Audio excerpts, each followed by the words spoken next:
Photoshop brushes have evolved over the years, and designers now use them as a fast and easy way to place clip art and shapes into their artwork.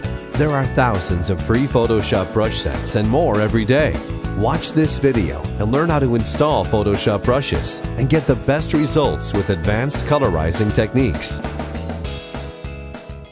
How are Photoshop brushes used today? The default brushes that come with Photoshop work like paintbrushes. They work great for paintings and are extremely good at simulating brushes, pencils, and other media. However, most Photoshop brushes have evolved into stamp-style brushes. Instead of simulating artistic media, they're used like stamps to quickly place shapes and pictures into their artwork. By using these stamp brushes, designers can create everything from simple shapes to photorealistic splatters and lighting effects without drawing anything. Installing Photoshop brushes. There are a few ways to install Photoshop brushes. The most convenient way is to go into the Brush Preset Picker palette menu. To do this, select the Brush tool, then bring up the Brush Preset Picker. You can find this in the Options bar or by right-clicking anywhere in your document. Next, click on the palette menu and select Load Brushes. Browse for the brushes, then click OK. The brushes will now appear at the bottom of your Brush Preset Picker. If you want to save or delete brushes, you can do this easier in the Preset Manager. The Preset Manager can be accessed by going to Edit, Presets, Preset Manager. Here you can select multiple brushes at a time and save or delete them. Want to have the brushes show up in the panel menu of your Brush Preset Picker? You can do this by placing them in your Photoshop Brush Presets folder. To do this, look in the video description for the folder locations that matches your operating system. Copy and paste the file into the folder, then restart Photoshop. Avoid copying any brushes with a large file size because they can severely slow down Photoshop's loading time. Using picture brushes. Solid shape brushes are the easiest ones to use. Just pick the color you like and click anywhere to place it. Things become more complicated when it comes to picture brushes. Most people who use these brushes find that they lack depth. This is because they need to be colorized using a different technique, which we will show you in a bit. But first, let's understand how Photoshop brushes work. All Photoshop brushes are black and white. Picture brushes use varying opacity to create different tones. So something that appears gray is actually black with some transparency to make it look gray. What you end up with is a picture with more transparency in the brighter areas and less in the darker. Because of this, you always paint picture brushes with black on a white background to get the full tonal range. Use any other colors and it will look flat. To use picture brushes, create a new layer and fill it with white. Set your foreground color to black. You can do this quickly by pressing D on your keyboard to reset your foreground and background colors. Select the Brush tool, then right-click anywhere in your document to bring up the Brush Preset Picker. Select the brush you want to use and adjust the size. You can change your brush size using hotkeys by pressing the left bracket key to decrease and right bracket key to increase. Click anywhere to place the brush into your layer. Some brushes are inverted, meaning that they're designed to be painted with white. If you are using inverted brushes, such as these bokeh brushes, you'll need to fill the layer with black and paint with white. Colorizing your brushes, the easy way. Now that we have the image placed, we can start adding color to it. There are several ways to do this. The quickest way is to use the Hue Saturation tool. To do this, go to Image, Adjustments, Hue, Saturation. Checkmark the Colorize option, then adjust the settings. If you want the most vivid colors, start off by setting your saturation to 100 and lightness to 50. Adjust the hue setting to the color you like.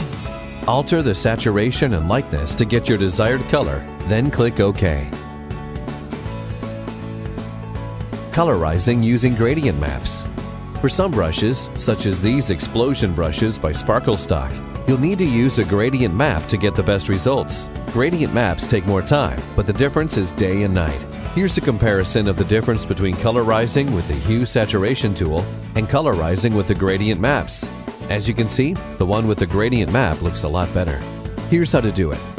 Create a new gradient map adjustment layer by going to Layer, New Adjustment Layer, Gradient Map. Click on the gradient to bring up the gradient editor. Select the black to white gradient.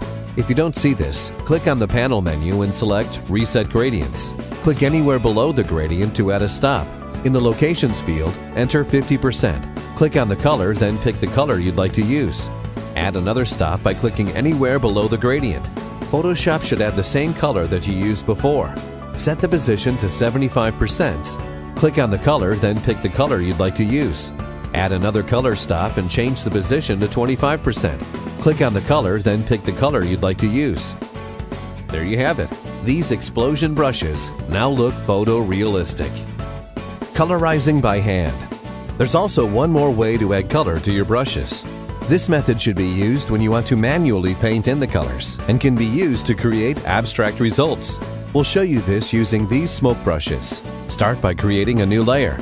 Position this layer above the layer with the brush, then change the blending mode to color. Hold the Alt key, then click between the current layer and the layer below. This will clip your current layer to the layer below so that the color we add to this layer only affects the smoke layer. Select the brush tool.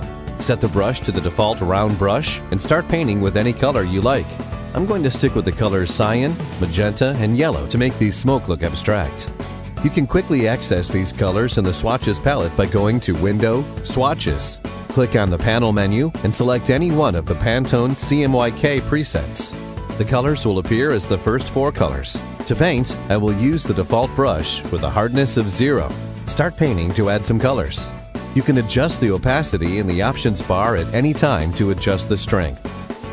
We're done!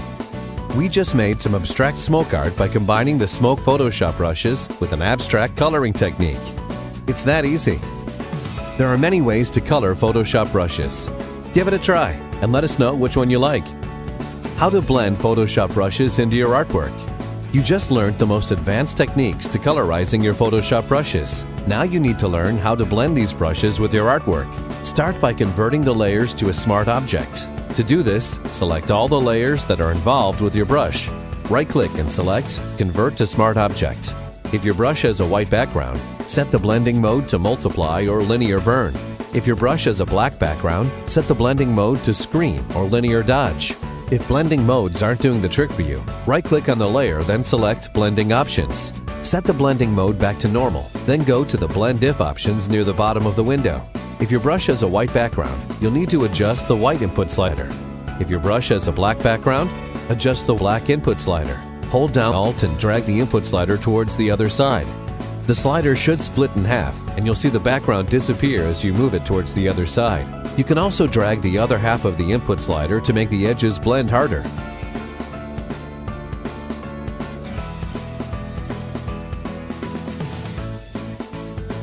We're done! Speed up Photoshop by deleting unused brushes. Some brushes are so big that they can bog down Photoshop by taking up disk space and increasing the loading time. If this happens, you can try fixing this by deleting any large presets in the Presets folder. See the video description to find the location of your folders. You can also reset Photoshop by holding down Alt, Control, and Shift, or Command Option Shift on Macs while starting up Photoshop. Photoshop will ask if you want to delete your preferences file. Click Yes. Note that this will delete all of your Photoshop preferences, including all the brushes, patterns, and other presets you've loaded. Thank you for watching this tutorial. Check out the video description for a list of our favorite websites to download Photoshop brushes from. Download some Photoshop brushes and give them a try. Subscribe to us for more great Photoshop tutorials.